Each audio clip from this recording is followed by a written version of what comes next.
Look at this shit. What the fuck? This is why they want us to stay in the house.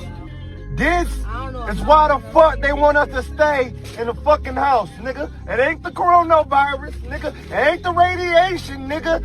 It's this. What the fuck is this? What is this? What is that? What is this? Hold on. What is this? What is this? What is that? What is this? What is this in the sky right now? What's going on? Them not here. They not airplanes. They doing formations and shit. Like, what's going on? For real, for real. Somebody please explain to me, man. What's going on, man? Hey, this shit crazy right now. What the fuck? Whatever that is, it's so high. Right here. Look, there's another one. Way too fucking fast, bro.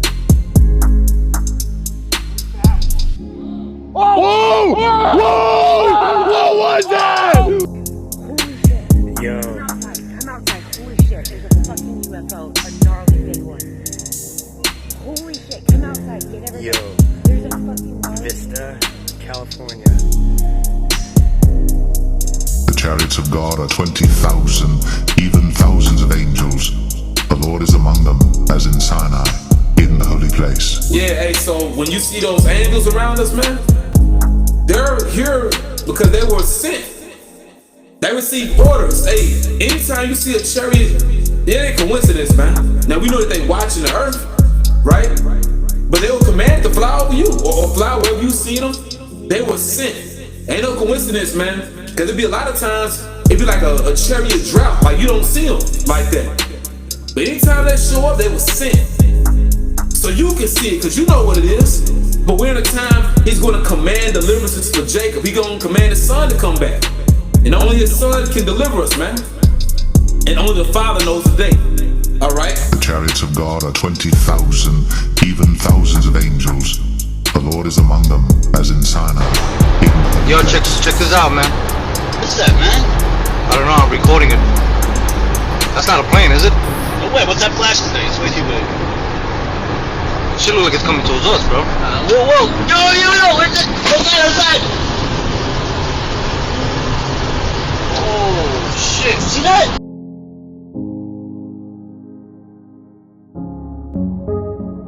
In early November of 2004, a naval strike group led by the aircraft carrier the USS Nimitz was conducting pre-deployment exercises about 100 kilometers southwest of San Diego.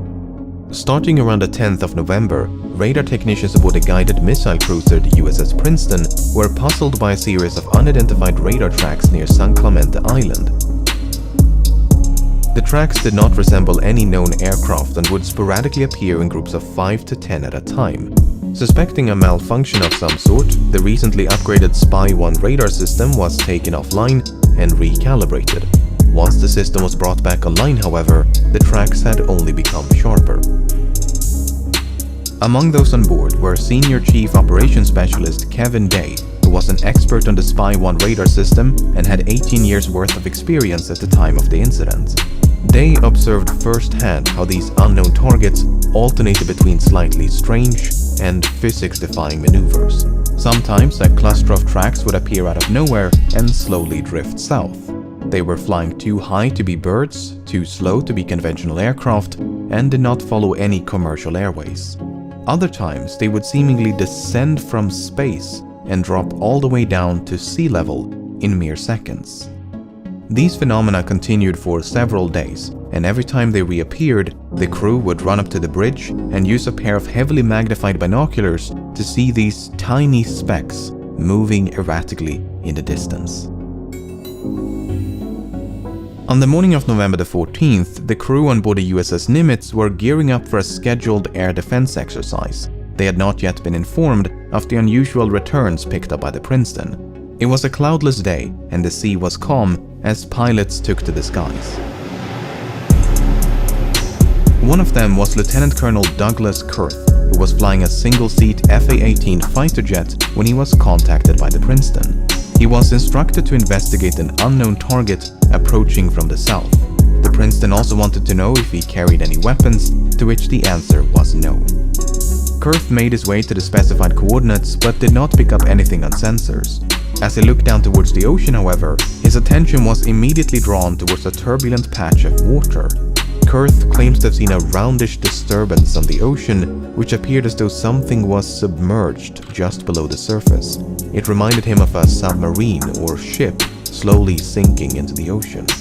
The Nimitz strike group did include a nuclear-powered submarine named the USS Louisville. The Louisville was in the vicinity when Kurth made his observations, so the churning may indeed have been caused by a submerging submarine. If not, then whatever was in the water managed to evade detection by the Louisville's extremely sensitive sonar. Kurth was soon joined by a squadron of 2 tandem-seated F-18s, the lead aircraft of which was piloted by Commander David Fravor. Much like Kurth, Fravor claims to have seen a disturbance on the ocean, which he described as having a vaguely cross-like shape. He thought it resembled a downed airliner and described its size as much larger than a submarine. While Kurth eventually circled back for the Nimitz, Fravor and his wingman decided to get a closer look. As they began their descent, they noticed a white, capsule-shaped craft moving erratically above the disturbance. At first, they thought it could be a helicopter, but there were no rotor blades. In fact, it was perfectly smooth. No markings, no exhaust, no protrusions of any kind. The UFO appeared to maintain a consistent altitude, but made rapid lateral movements with no visible means of propulsion. According to Fravor, it was a bit smaller than an F-18 and resembled a giant mint of Tic Tac. As Fravor continued to descend, his wingman decided to maintain altitude and kept watching from above. Flying in a spiraling downward motion, Fravor was getting closer and closer until suddenly the UFO realigned its axis and began to climb at an incredible rate of speed. Both of them were now flying in a circle. The UFO was coming up while the F-18 was going down. In an effort to close the distance between them, Fravor made a final aggressive turn before the UFO rapidly accelerated up to hypersonic speed and disappeared in a matter of seconds. As they looked down towards the ocean, it was now perfectly calm. Okay, but what about the video? Well, so Fravor and his wingman made it back to the Nimitz. They landed and ran into a different flight crew preparing to head back out. They told them what they had seen and to be on the lookout for anything out of the ordinary. Soon thereafter, another tandem-seated F-18 took to the skies. This time, it was outfitted with an advanced targeting forward-looking infrared camera system. This at-flare pod is controlled by the weapons systems operator seated behind the pilot, and the backseater of this flight was Lieutenant Chad Underwood. A few minutes after departing the Nimitz, Underwood detected something on his radar. The unknown target was directly ahead, a few tens of kilometers away. The target's behavior was erratic and unpredictable. Its altitude and airspeed were in constant flux. According to Underwood, it simply did not abide by the known laws of physics. At some point, Underwood managed to get a lock on the target with the at-flare camera, and this is when the much publicized video was recorded. At the beginning of the video, we see a UFO being tracked in infrared. Underwood then switches to visible light, revealing an out-of-focus rounded mass in the distance. He then switches back to infrared and alternates between 2 different zoom levels on multiple occasions. Not much happens until the very end of the video, when the UFO suddenly disappears off to the left-hand side of the screen.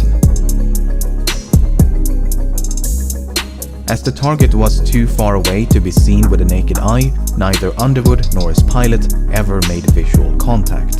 The Princeton continued to detect anomalous radar tracks for at least 2 more days, and according to Senior Chief Day, they eventually disappeared near the Mexican island of Guadalupe.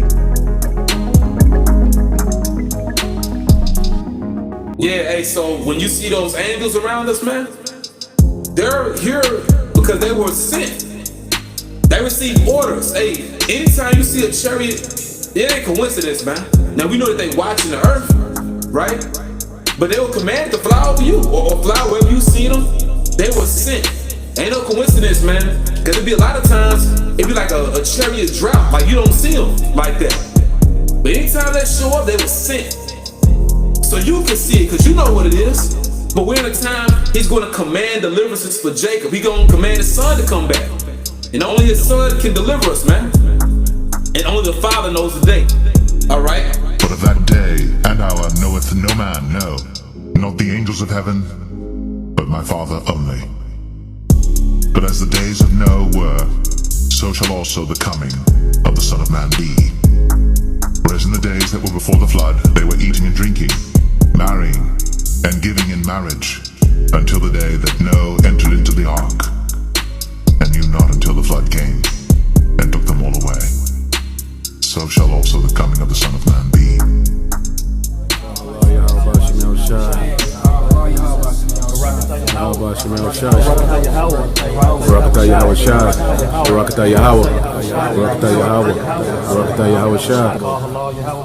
Yahawashi.